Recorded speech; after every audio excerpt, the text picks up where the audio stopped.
साथियों, आप सभी का प्रकाश की राज चैनल में स्वागत है।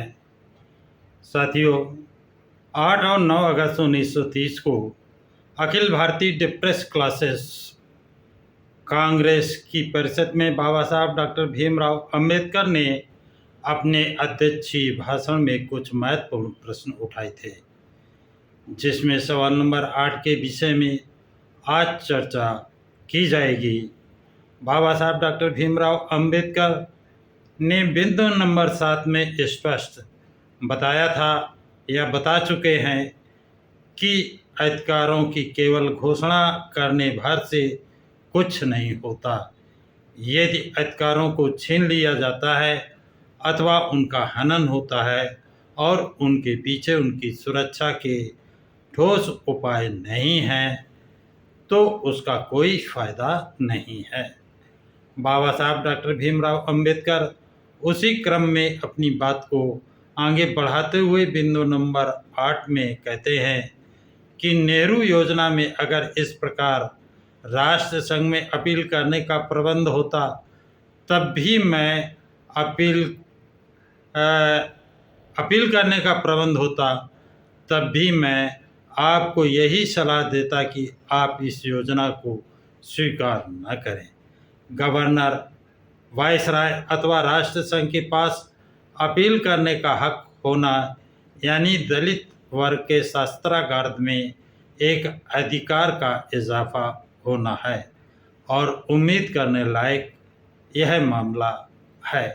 लेकिन ये हथियार भी असरदार साबित नहीं हो सकता है।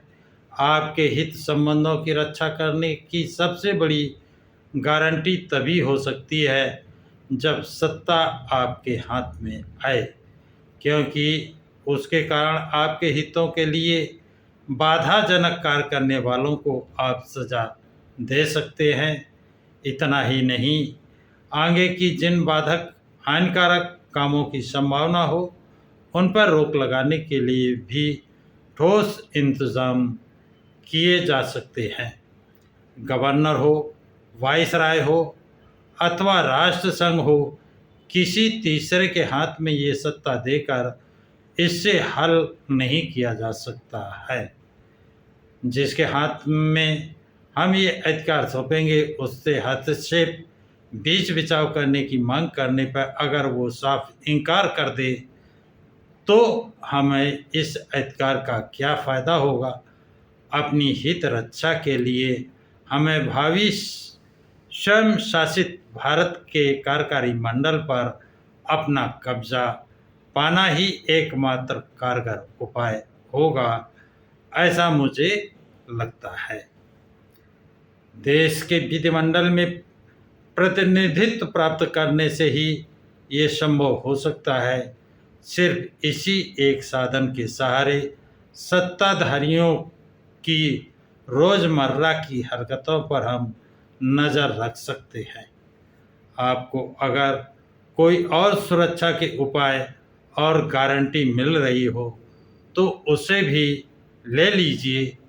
उससे आपकी सुरक्षा के साधनों में इजाफा होगा, लेकिन ठीक ठीक योग्य प्रतिनिधित्व के बदले आप किसी अन्य बात को ना स्वीकारें और आपको निश्चित प्रतिनिधित्व दिए बगैर अगर वर्तमान संविधान में बदलाव लाने की कोशिश की गई, तो उसे नकारना, उसे ना मानना पूरी तरह आपके अधिकार क्षेत्र की बात है।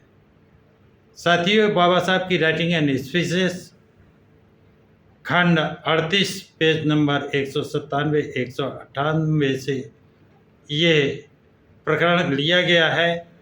अगला वीडियो में बात करेंगे बिंदु नंबर 8, बिंदु नंबर 9, जो निश्चित प्रतिनिधित्व से संबंधित है। इस पर बाबा साहब की क्या राय है, वो जानने के लिए यह वीडियो आप लगातार देखते रहें। ये जानकारी आपको कैसी लगी, लाइक शेयर सब्सक्राइब ज़रूर करें और अपने व्यूज़ कमेंट्स बॉक्स में, अपने विचार कमेंट्स बॉक्स में ज़रूर लिखें। सभी साथियों को जय भीम, नमो बुद्धाय, जय संविधान।